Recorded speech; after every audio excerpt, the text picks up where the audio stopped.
간다!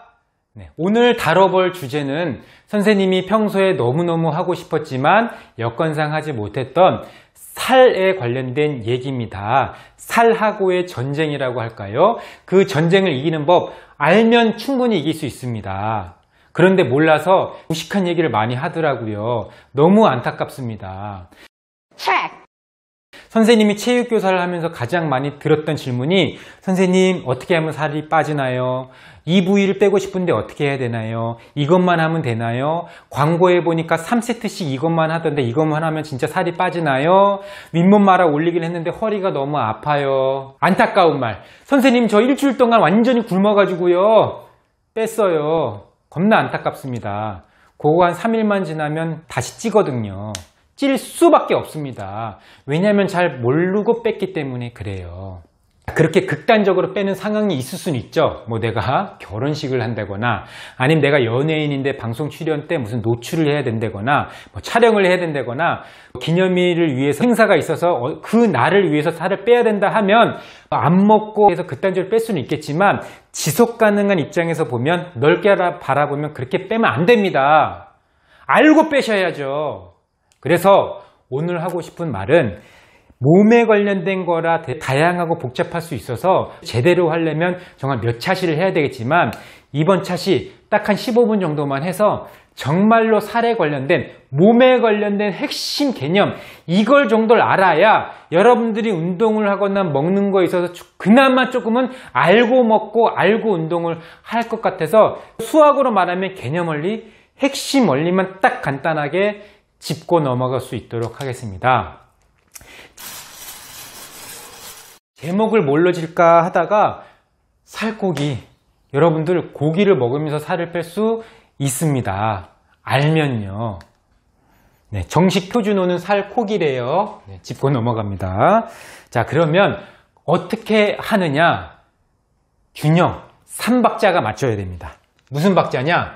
식이요법, 먹는 거, 운동, 활동하는 거. 굳이 운동이 아니어도 돼요. 활동하는 거. 그 다음에 먹고 활동한 것들의 효과를 보려면 휴식을 적절하게 해야 됩니다. 잘못된 상식. 선생님 저는 살을 빼고 싶어요. 안만 먹는 걸로 조절해봤자 100% 중에 30%만 열심히 하는 겁니다. 효과가 별로 없겠죠. 선생님 저는 근육을 키우고 싶어요. 안만 운동을 해봤자 100% 중에 30%입니다. 그리고 잘 먹고 운동을 열심히 해봤자 이게 동반되지 않으면 거의 100% 중에 5, 60%만 열심히 하는 겁니다. 아는 사람은 먹는 거, 운동하는 거, 휴식을 적절하게 합니다. 이렇게 해야 스트레스 해소도 되고 나중에 설명해야 되는 이러한 부분들에 있어서 이길 수 있기 때문에 살과의 전쟁에서 극복할 수가 있는 겁니다. 자, 그러면 하나하나 그 특징을 살펴볼까요? 자, 식이요법 먹는 것부터 하겠습니다. 먹는 것들을 이해하려면 영양소를 알아야 되겠죠. 그 영양소가 어떻게 돌아가는지 에너지 체계가 중요할 것 같습니다. 에너지 체계는 총 크게 봐서 세 가지입니다. 탄수화물이 있죠. 단백질입니다. 지방입니다. 그 이외에 뭐 무기질부터 뭐 여러 가지가 있는데 지금 핵심만 얘기하자고요. 이 세 가지를 우리는 먹습니다. 그러면 이제 이해를 할 수 있어야 돼요. 보세요. 탄수화물은 뭐냐면 내가 활동하는 데 쓰는 에너지입니다. 차로 말하면 석유인 거죠. 석유. 그런데 그 탄수화물도 짧은 시간 빨리 타오르는 게 있고 느린 시간, 오랜 시간 동안 천천히 타오르는 게 있습니다. 예를 들어 볼까요? 빨리 타는 건 바나나, 고구마, 감자 이런 것들은 폭발적인 에너지를 내지만 금방 식어버립니다. 금방 소화가 돼버려요. 그런데 우리 예전에 어르신들 이런 얘기 했죠. 잘 못 살 때 야 니네 삼시세끼 딱 밥심으로 이겨내야 돼. 밥심, 밥, 떡 이런 것들은 한번 든든하게 먹어주면 소화가 쉽게 되지 않은 채 오랫동안 그 에너지를 사용합니다. 그러한 성질이 있는데 밥을 너무 심하게 든든하게 먹어버리면 탄수화물을 덜 쓰기 때문에 덜 쓴 탄수화물은 어디로 갑니까? 활동을 하지 않아서 남은 탄수화물은 어디로 가냐면 애석하지만 지방으로 갑니다. 쓰지 않은 탄수화물은 지방으로 가는 거예요. 그래서 내가 탄수화물을 먹으면 적절하게 활동을 해서 근육으로 식혀주거나 다 쓰게 해야지. 남으면 먹고 그냥 가만히 있으면 당연히 탄수화물이 남기 때문에 지방을 가겠죠. 또한 이 탄수화물도 너무 심하게 많이 먹으면 아무리 활동을 해도 그게 소화가 안 되기 때문에 남은 탄수화물이 어디로 가겠어요? 지방으로 가는 겁니다. 이 에너지 체계, 메커니즘을 조금 알면 이해가 되겠죠. 그래서 여러분들이 먹을 때도 바로 근력으로 갈 수 있도록, 내가 활동한 것들이 근력으로 갈 수 있도록 단백질 위주로 먹거나, 아니면 내가 평소에 무슨 노동을 많이 한다거나 활동을, 선생님처럼 체육교사다 그러면 내 활동 에너지를 보탬이 되기 위해서 탄수화물도 고탄수화물이나 이런 것들을 적절하게 먹어줘야 됩니다. 그러면 선생님, 지방은 안 먹어야 되겠네요? 아니요, 지방도 필수 지방이 있죠. 지방도 적절하게 다 먹어주는 상태에서 우리가 골고루 생각을 하고 먹어야 된다는 겁니다. 자, 그러면 여기서 선생님이 정말로 오늘 수업의 핵심인 이 체계는 누가 조절을 하죠? 여러분들이 조절할 수 있나요? 야, 너 탄수화물 써, 지방 써, 딱 끌어와, 끌어오지 마! 쓸 수 있나요? 여러분들의 이 에너지 체계를 조절하는 거는 자율적으로 되는데, 그 자율적으로 하는 신호를 누가 보내냐면 바로 이겁니다. 오늘 수업의 핵심이겠네요. 호르몬입니다. 여러분들, 호르몬을 여러분들이 정복하지 못하면 결국에 이 균형에 있어서 실패를 하게 되는 겁니다. 자, 예를 들어 설명해 볼게요. 아까 극단적으로 일주일 안 먹은 학생 있죠? 걔는 분명히 살이 빠질 거예요. 당연히 먹는 게 없으니까 살은 빠질 수밖에 없겠죠. 그런데 걔는 호르몬이 어떻게 기억하고 있냐면, 자, 선생님 입장에서 선생님 40년 동안 살았어요. 40년 동안 살아왔던 역사가 있기 때문에 그 체질과 호르몬이 기억하고 있어요. 어느 정도 탄수화물을 먹고 어떻게 지방을 썼고 가끔가다 또 지방을 어떻게 뺐었고 하는 호르몬이 기억하고 있는데, 그걸 전문적으로 항상성이라고 합니다. 항상성. 기억하고 있는데 갑자기 일주일 동안 예고도 없이 먹을 걸 안 먹어요. 그럼 호르몬 입장에서는 얘가 어떻게 하냐면, 야, 너 왜 안 먹어? 어허, 안 먹지? 이틀, 3일, 4일 안 먹어. 그럼 얘가 그 호르몬이 민감하게 반응해요. 되게 민감해져요. 5일, 6일 지나면 엄청나게 민감해져요. 얘 민감한 게 언제 터지냐면 6일 동안, 7일 동안 안 먹었다가 갑자기 먹게 되면, 갑자기 지방이나 탄수화물을 먹게 되면 얘가 호르몬이 민감해져 있기 때문에 민감성이 폭발을 합니다. 그래서 바로 잡아먹어서 바로 살로 보내버려요. 탄수화물을 먹으면 우리가 활동을 하는데 써야 되는데 이 호르몬이 워낙 민감해져 있다 보니까 탄수화물을 먹더라도 활동을 하지 않고 바로 지방으로 보내버립니다. 그래서 요요 현상이 급격하게 오는 거예요. 그래서 요요 현상이 오는 사람들은 결국엔 호르몬을 정복하지 못해서 그런 현상이 나타나는 겁니다. 그러면 호르몬도 이제 얘기를 하면 한 2차시, 3차시 되는데, 결과론만 얘기하면 호르몬을 잠재우려면 서서히 호르몬과 대화를 하면서 메시지를 줘야 돼요. 야, 나 살을 뺄 건데 먹는 걸로 이제 조절을 할 거야. 그러니까 호르몬아, 너 이제 준비하자. 내가 급작스럽게 하면 네가 민감하게 반응하니 간헐적으로 먹을 거야. 그게 소위 말하는 간헐적 단식입니다. 이틀에 한 끼 정도 안 먹으면서 호르몬으로 하여금 안정되게, 민감되지 않게 사인을 주는 거예요. 됐죠? 그래서 오히려 작심삼일법이라고 해서 열심히 했다가 3일 만에 포기했어. 하지만 그 이후에 또 열심히 해요. 3일 만에 포기해. 열심히 해. 3일 만에 포기해. 그것도 어찌 보면 호르몬을 안정시키는 효과가 있어서 작심삼일법도 괜찮다는 겁니다. 자, 운동을 해요. 운동을 하면 내가 운동을 통해서 인위적으로 에너지 체계를 내가 운동을 통해서 바꿀 수 있기 때문에 호르몬도 어느 정도 따라오게 됩니다. 헷갈려 하지 않고. 그런데 그 운동도 급작스럽게 하면 이 호르몬이 헷갈리잖아요. 그래서 처음에 운동을 여러분들이 할 때는 서서히. 그래서 호르몬을 여러분이 통제하는, 즉 항상성을 위해서는 몸이 놀라지 않기 위해서는 적어도 적응하는데 2주에서 2달이 걸리는 겁니다. 그래서 처음에 운동을 하거나 식이요법을 하는 그 다이어트를 했을 때는 처음에 2주는 서서히 해야 됩니다. 그리고 어느 정도 신호가 됐을 때, 몸의 준비가 됐을 때 그 2주 후부터 한 2달 정도까지는 꾸준하게 할 수 있어야 됩니다. 내가 극단적으로 해가지고 2달 정도 이상 하면 그나마 효과는 있겠지만 100% 10중 8구 2달 안에 포기를 하게 돼 있어요. 내 몸이 그거를 견디지 못합니다. 그래서 효과를 보려면 2주 이상 2달 안에 꾸준하게 내 몸에 신호를 일단 보내고 호르몬한테 얘기를 한 다음에 그 2달 이후에 먹는 거든 운동이든 조금 극단적으로 가서 효과를 보는 겁니다. 그래야 호르몬을 통제한 상태에서 내가 원하는 방법으로 목표를 이룰 수가 있는 겁니다. 그래서 호르몬 무시하면 안 돼요. 그동안에 살아왔던 역사를 호르몬은 다 알고 있습니다. 서서히 하셔야 됩니다. 그게 사람마다 다 다르기 때문에 PT라는 걸 하는 겁니다. 퍼스널 트레이닝. 사람마다 다 달라서 개인 처방을 하는 겁니다. 요즘 뜨고 있는 직업이 퍼스널 트레이닝이잖아요. PT. 자, 그러면 운동요법으로 넘어가 볼까요? 운동요법의 특징. 자, 탄수화물, 단백질, 지방이 왔다 갔다 하는 싸움을 하는 건데 운동은 두 가지로 크게 나눌 수 있습니다. 산소를 이용한 운동, 무산소 운동. 유산소 운동의 메커니즘을 한번 살펴볼까요? 자, 처음에 운동을 했을 때 활동을 하는 거죠. 탄수화물을 쓰기 시작한다 그랬어요.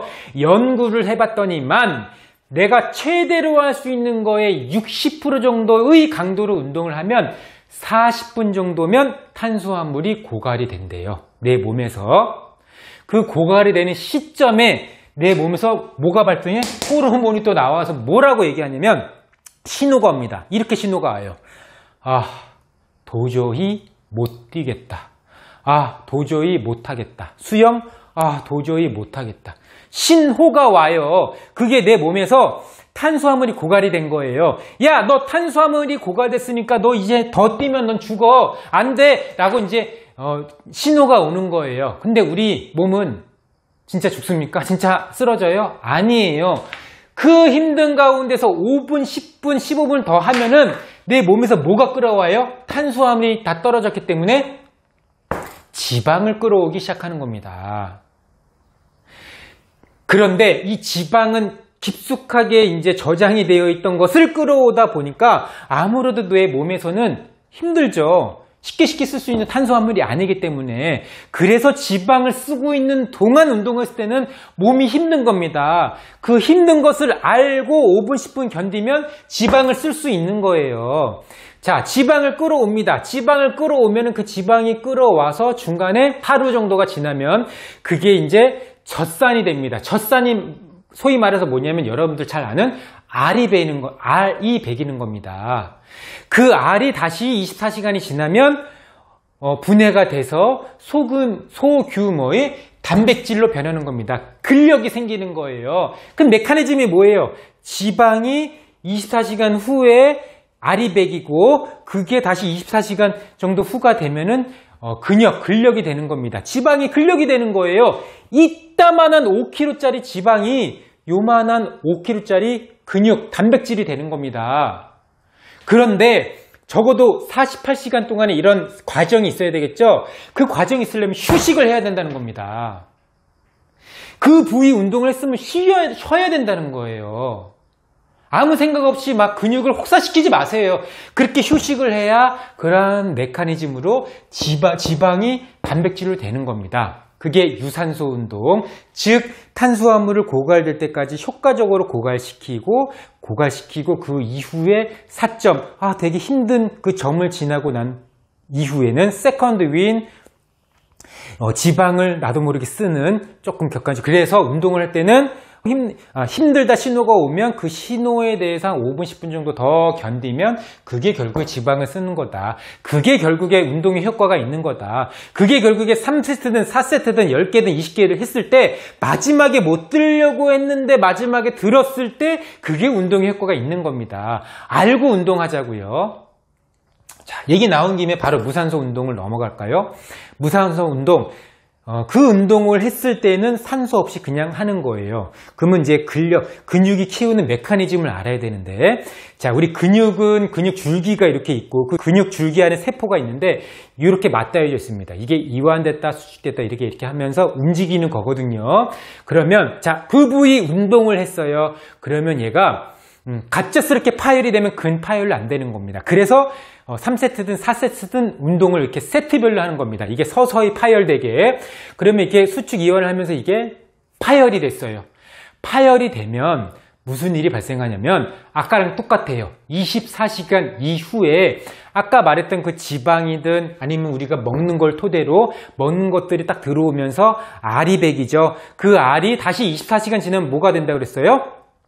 합성이 되면서 근육으로 바뀐다 그랬죠. 그게 메커니즘이 뭐냐면 그 젖산이 다시 단백질 합성을 하면서 조금 더 큰 근육으로 합성을 하는 겁니다.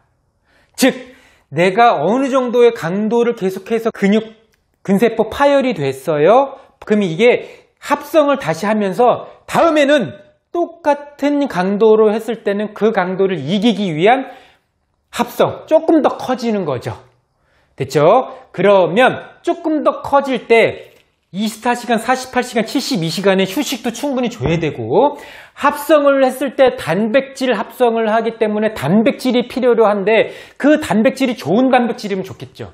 그래서 누누이 얘기하지만 근력 운동을 할 때나 살을 뺄 때나 계속 얘기하는 게 단백질을 드세요, 단백질을 드세요, 단백질을 드세요. 그 메커니즘 때문에 그렇습니다. 운동을 했다가 다시 단백질 합성을 했을 때 좋은 단백질, 닭가슴살, 좋은 소고기, 계란, 흰자 등등 좋은 단백질을 먹으면 이 단백질 합성이 더욱더 빠르고 효과적으로 되겠죠. 그래서 근육이 커지는 겁니다. 이만했던 지방이 요만했던 근육으로 천천히 돼요. 그럼 선생님, 여학생들, 저 근육질 싫은데요?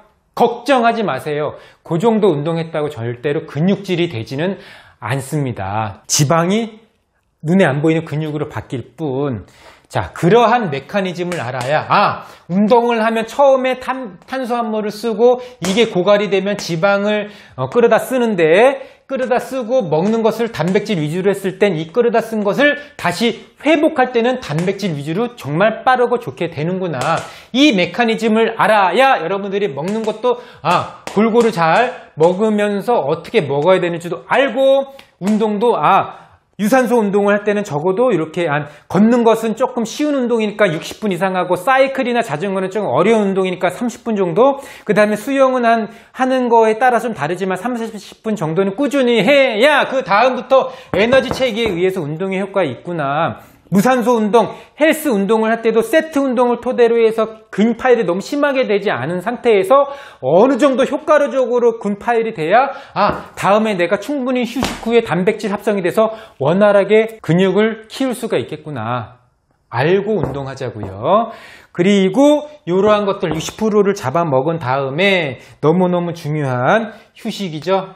이러한 것들을 토대로 휴식을 충분히 쉬어야 효과가 있다는 거. 이거는 30%라고 하기보다는 플러스 알파 효과가 있겠네요. 그리고 여기 가운데 빨간색이 무시 못하는 거.